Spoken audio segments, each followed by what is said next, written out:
За полимеразын гинжин уруул маань одоо тодорхой дээжинд байгаа таргет ДНХ одоо ДНХ буюу яг одоо тодорхойлохыг хүсэж байгаа тэр ДНХ-гийн молекулуудыг маш олон болгож олшруулах замаар одоо судалгаанд хэрэглэх боломжтой болгодог ийм арга юм аа.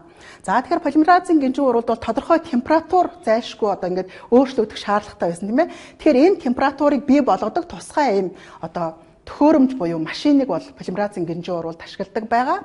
Мөн өмнө нь багш нар ярьсан одоо тодорхой хүсэж байгаа олшруулахыг хүсэж байгаа ДНХ, мөн праймер, тэгээд полимераза энзим, мөн чөлөөт нуклеотидуудыг хооронд нь холиод хуруу шилэнд хийгээд ингээд нөгөө машинд хийж одоо полимеразын гинжин уруулыг эхлүүлдэг байгаа.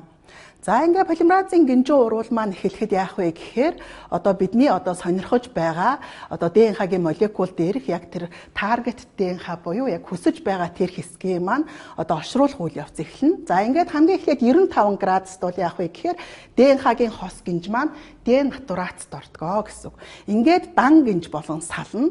Ингээд дан гинж болон салахад бол тэнд юу байгаа вэ гэхээр одоо нөгөө бидний одоо дараагийн уруулыг явуулах энзим маань байгаа, мөн праймерууд байгаа, чөлөөт нуклеотидууд байгаа гэсэн. За ингээд 95 градус нь 55-аас 65 градус болоход бол праймерууд очиж дан гинжин дээрээ холбогддог. Ингээд дан гинжин дээр холбогдсны дараа дахин температур 72 градус болоход одоо полимераза энзим маань праймертайгаа холбогдоод ингээд ДНХ-гийн одоо нийлэгжлийг явуулж эхэлнэ. Үүний үр дүнд нэг байсан ДНХ-гийн гинж маань одоо эхний мөчлөг дуусахад 2 гинж болж байна гэсэн. За ингээд хоёр дахь мөчлөг эхлэхэд бол одоо ДНХ-гийн гинж маань салаад денатурацд орлоо, праймер холбогдлоо. Праймер холбогдсны дагуу энзим маань одоо нийлэгжлийг явуулсны үр дүнд 2 байсан гинж маань 4 гинж болох замаар.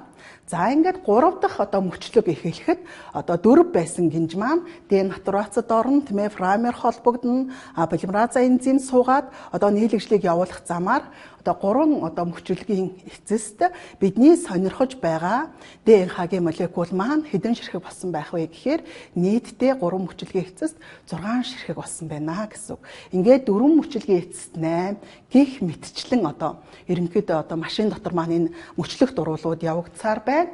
Ингээд ерөнхийдөө бол ихэвчлэн одоо полимеразын гинжин уруулыг одоо нэг удаа явуулах одоо машинд явуулах хугацаа маань ойролцоогоор 4 цаг явагдлаа гэж үзэхэд нийтдээ бол 30 цикл явагддаг байгаа. Ингээ 30 цикл явагдсны дараа бол 1 тэрбум 73 сая 741 764 ширхэг бидний хүсэж байгаа нөгөө ДНХ-гийн молекул маань бий болсон байдгаа гэсэн. Ингээд ийм олон тоотой болсон тохиолдолд үүнийг бид нэр яах боломжтой болох вэ гэхээр цаашдын судалгаанд ашиглах бүрэн боломжтой ийм дээжийг гаргаж авч чаддгаа гэсэн үг ээ.